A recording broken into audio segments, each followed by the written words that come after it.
Yo, what's up? What's up? Back again. Welcome back to another episode of The Shift with the Hungry Millennial. Today we are talking stocks and trades that we got in today. Um, on The Shift, we like to be transparent. We like to celebrate our wins and our losses and kind of go through those situations and the scenarios. Options trading can be a very, very valuable thing. Um, and can really change lives. And we want you to be able to change your life as well. I've been having people reach out to me about some different trades that I've been in. It being a down market doesn't mean you can't be up, right? So this is what we're doing full time. So we want to give you, what I'm saying, what you can get. So we're going to tap in on some of our trades today. We made some decent money. Overall, we came out with $186 out of the market. Not too shabby. But the crazy part is we were seeing potential gains of $3,000. But what was happening is the bid ask spread was way too wide on one of the stocks because I got in really early when the market first opened up. But we'll get into that.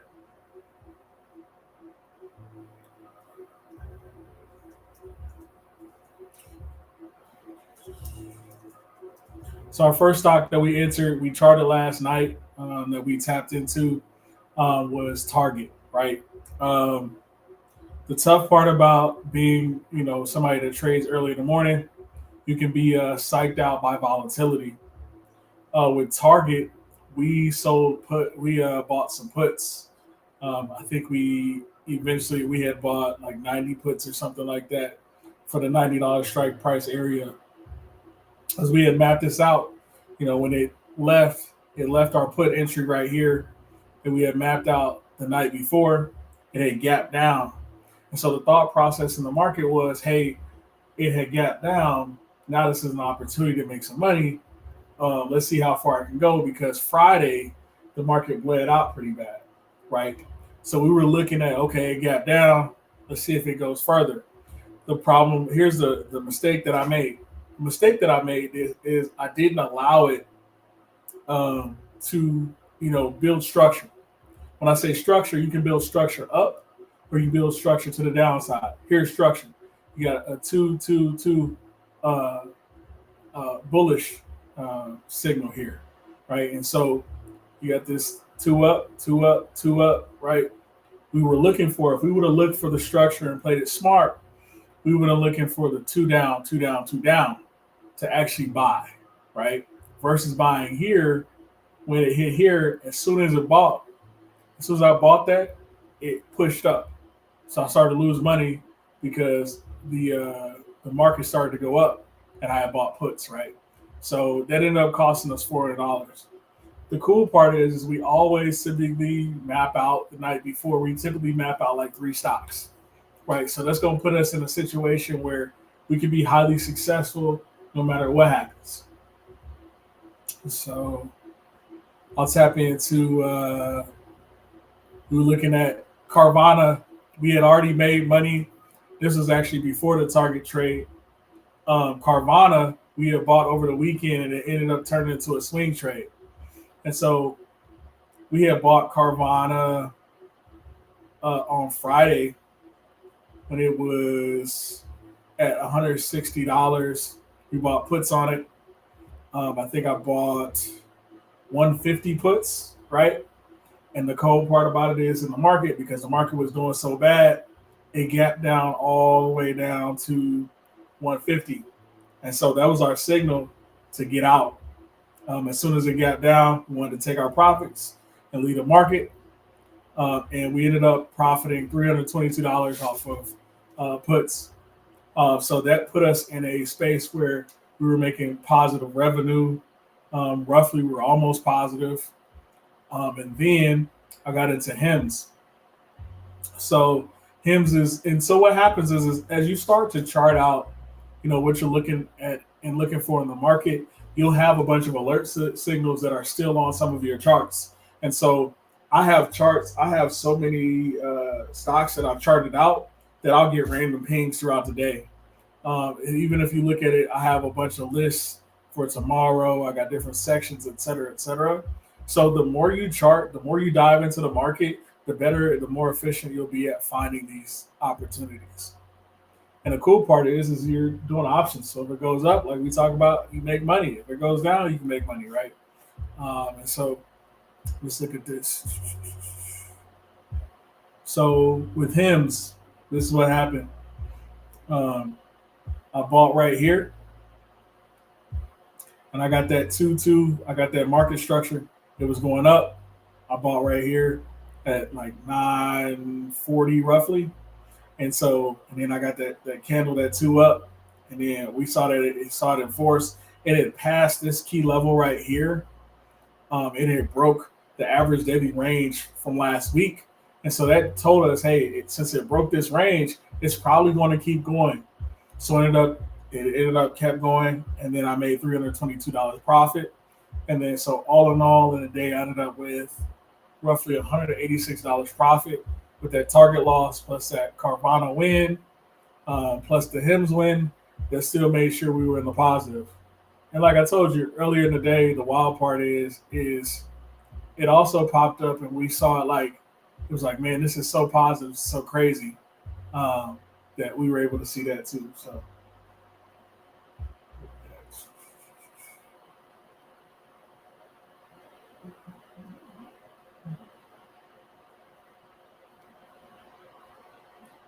So we ended up buying here, sold right. And so the dopest part is just being able to lock into the market.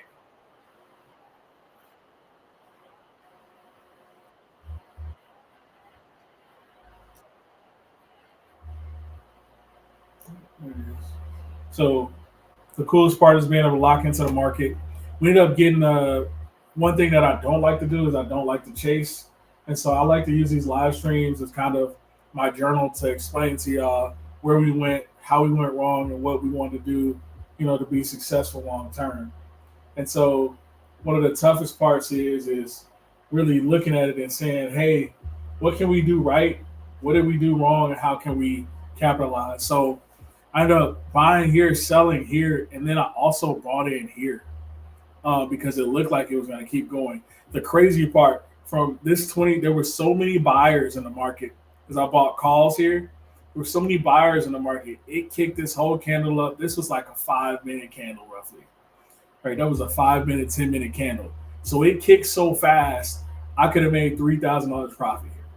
Right, so I got a little bit thirsty, started chasing, and then it started to, as I was watching throughout the market, it started to consolidate and form a bullish pennant because it never dropped below this open range breakout. So I knew that hey, it's possibly still going to be a profitable trade. So we did make a mistake, but we were able to recover in the middle of the mistake. So that was one of the dopest parts. And so we went down here, came up here, and then it broke out a little bit, and we were thinking, hey man, this could get back here, right?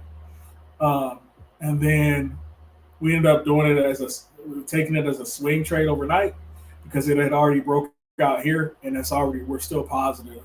So it'll be interesting to see what happens in the morning. When you start understanding these stocks, you start charting these stocks, you'll kind of understand how they play. People have been really, really positive on HIMS lately because of all the different medicines and how they're kind of democratizing medications and things like that, and supplements and all those things. And so what ended up happening is now we're here and we're sitting on a call. I think this second call that we have, we are currently $27 in profit, which is not much, but you got to think about it. It adds up over time, man. So, those are some of the things, some of the trades that we made today. Let's talk about some of the things that we're looking at for tomorrow because I want to set you guys up for success and kind of lock into some things that I'm looking at. And so tomorrow, I'm looking at getting into Avgo. Avgo, you can tell, is trending up positive here on a 10 minute. But if we come out to this 4 hour time frame, which is what we kind of like to chart the night before, we like to chart the 4 hour time frame. If it breaks here, that next level it has to break through, it's like 158.68, 160.43. The interesting part is if it goes into the opposite direction and it goes puts, right? We can enter.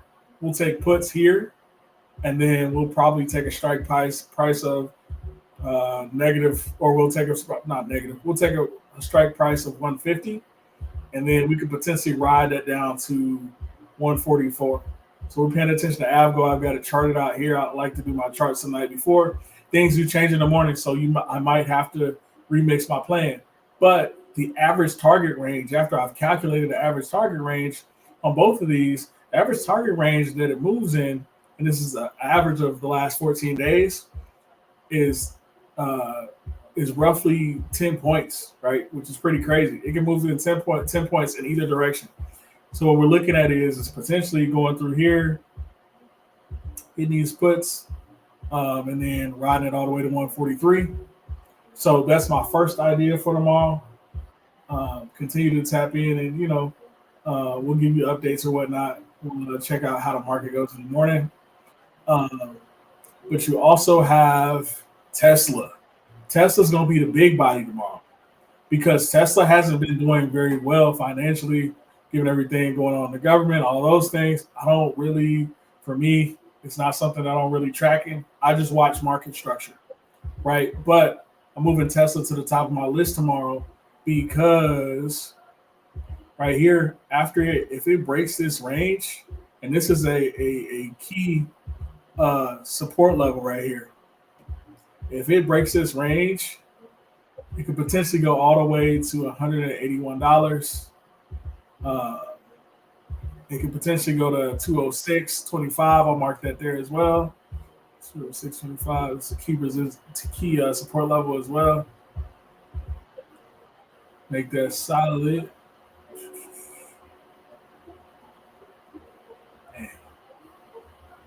So you got all these key levels that it can potentially go down to because it was moving bearish already. If you can tell from what